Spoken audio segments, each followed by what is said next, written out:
একটা বিশেষ সতর্কবার্তা নিয়ে আসলাম।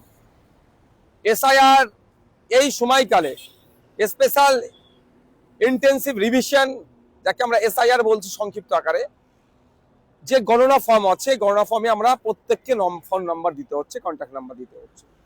এই সময় একদল কুচক্রীরা চক্রান্ত করছে, সাধারণ মানুষকে ওটিপি চাইছে, যে তার ব্যাংক ব্যালেন্স খালি করে দেওয়ার একটা চক্রান্ত চালাচ্ছে। এ ধরনের ঘটনা দু একটি ঘটেছে। আমি অনুরোধ করব সকলের কাছে, কি যে কেউ, দেশের যে কেউ যদি সে বিএলও অফিসার পরিচয় দিয়ে, বিডিও দিয়ে, ইআরও দিয়ে, নির্বাচন কমিশনের পরিচয় দিয়ে, যে কেউ যা কারো পরিচয় দিয়ে যদি ওটিপি চায়, আপনারা কেউ ওটিপি দেবেন না। ওটিপি ওয়ান টাইম পাসওয়ার্ড, অর্থাৎ আপনার ফোনে আসবে আর বকি বলবে যে আপনার হয়তো ফর্ম আপডেট করতে হবে, আপনার কাছে 4টে ডিজিট নাম্বার কি 6টা ডিজিট, 4টে ডিজিট নাম্বার গিয়েছে, ওটা বলুন, আপনার ফর্মটা ইন্টারনেটে আপলোড হবে। এই ধরনের গল্প শোনাতে পারে।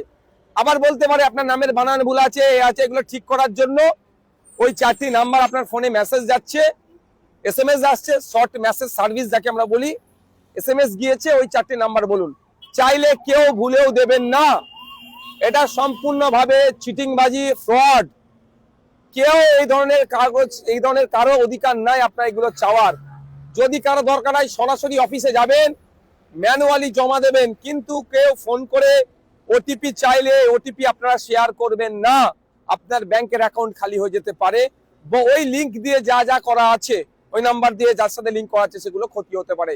তাই সাধারণ মানুষের উদ্দেশ্যে আমার এই বার্তা যে এসআইআর নিয়ে আতঙ্কিত হবেন না, সাবধানতা অবলম্বন করে ফর্ম ফিল আপ করুন, ক্রাইটেরিয়া মেনটেন করে ফর্ম ফিল আপ করুন। সাথে সাথে এটা যেটা আমাদের কাছে খবর এসেছে যে এই ওটিপি চেয়ে অনেকে মানুষকে ক্ষতিগ্রস্ত করছে কিছু দুষ্কৃতীরা, এই সুযোগটা কাজে লাগাচ্ছে। তাই আবার অনুরোধ করছি, কেউ ওটিপি চাইলে, যে আপনার ফোনে 4টে ডিজিটের ওটিপি গিয়েছে, সংখ্যা গিয়েছে, ওটা দিন, আপনার এই সমস্যার সমাধান করে দেবো, ভুলেও আপনারা দেবেন না।